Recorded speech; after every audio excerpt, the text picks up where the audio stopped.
നമസ്കാരം, എല്ലാവർക്കും പ്രവാസി മലയാളിയിലേക്ക് സ്വാഗതം.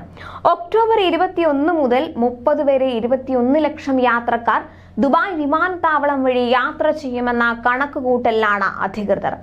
ദിവസവും ശരാശരി 2.15 ലക്ഷം പേർ എത്തുന്നതിനാൽ യാത്രക്കാരുടെ തിരക്ക് ഒഴിവാക്കാൻ മുൻകരുതൽ എടുക്കണമെന്നും അധികൃതർ അറിയിച്ചിരുന്നു. യാത്രക്കാരുടെ എണ്ണത്തിൽ വീണ്ടും കുതിക്കുകയാണ് ദുബായ്. വിനോദസഞ്ചാര മേഖലയിൽ കൂടുതൽ ഉണർവേകിക്കൊണ്ട് രാജ്യത്തേക്ക് സന്ദർശകരുടെ കുത്തൊഴുക്ക് തുടരുകയാണ്. ദിനംപ്രതി ആയിരക്കണക്കിന് പേർ അബുദാബി, ദുബായ്, ഷാർജ അന്താരാഷ്ട്ര വിമാനത്താവളങ്ങൾ വഴി രാജ്യത്ത് എത്തുന്നുണ്ട്. കേരളമടക്കം ദക്ഷിണേന്ത്യയിൽ നിന്ന് വിനോദസഞ്ചാരികൾ UAE എത്തുന്നുണ്ട്. അതുപോലെ നവമി, വിജയദശമി, ദീപാവലി അവധി ദിനങ്ങളിൽ നോർത്ത് ഇന്ത്യയിൽ നിന്നുള്ളവരാണ് കൂടുതൽ എത്തിക്കൊണ്ടിരുന്നത്. രാജ്യത്ത് കാലാവസ്ഥാ മാറ്റം വന്നതോടെയാണ് കൂടുതൽ വിനോദസഞ്ചാരികൾ UAE എത്തുന്നത്. അടുത്ത കാലത്തായി ഇന്ത്യ, റഷ്യ എന്നീ രാജ്യങ്ങളിൽ നിന്നാണ് കൂടുതൽ സന്ദർശകർ ദുബായിലേക്ക് ഒഴുകിയെത്തുന്നത്. ആഗോള ഗ്രാമമായ ദുബായ് ഗ്ലോബൽ വില്ലേജ് ചൊവ്വാഴ്ച ആരംഭിച്ചിട്ടുണ്ട്. കോവിഡിന് ശേഷം കൂടുതൽ സന്ദർശകരെത്തുന്ന കാലമായതിനാൽ ഈ വർഷം ഗ്ലോബൽ വില്ലേജിൽ സന്ദർശകരുടെ വമ്പൻ തിരക്കുണ്ടാവുമെന്നും ഉറപ്പാണ്.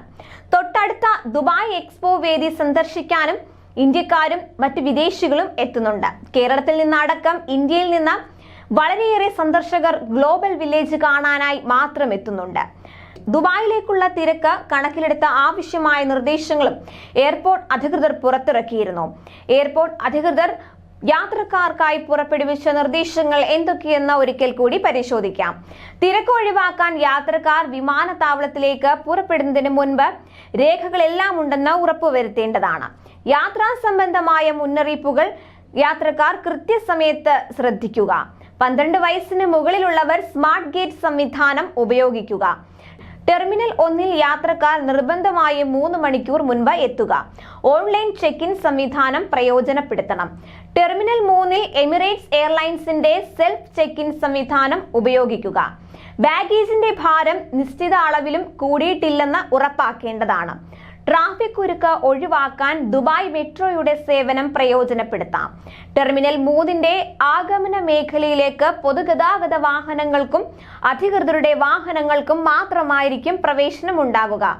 കാർ പാർക്കിംഗ് കൃത്യമായി ഉപയോഗിക്കാൻ ശ്രദ്ധിക്കുക. UAE അമേരിക്കൻ, ബ്രിട്ടീഷ് കരിക്കുലം സ്കൂളുകൾക്ക് മിഡ് ടൈം അവധി തുടങ്ങിയതും UAE സഞ്ചാരികളുടെ ഒഴുക്ക് ആരംഭിക്കുന്നതുമാണ് തിരക്ക് വർദ്ധിക്കാനുള്ള പ്രധാന കാരണം. ഏറ്റവും കൂടുതൽ യാത്രക്കാരെ പ്രതീക്ഷിക്കുന്നത് ഒക്ടോബർ 30-നാണ്. 2.59 ലക്ഷം പേർ ഈ ദിവസം മാത്രം ദുബായ് വിമാനത്താവളത്തിൽ എത്തുമെന്നാണ് കരുതുന്നത്. കൂടുതൽ പ്രവാസി വാർത്തകൾക്കായി ചാനൽ സബ്സ്ക്രൈബ് ചെയ്യുക.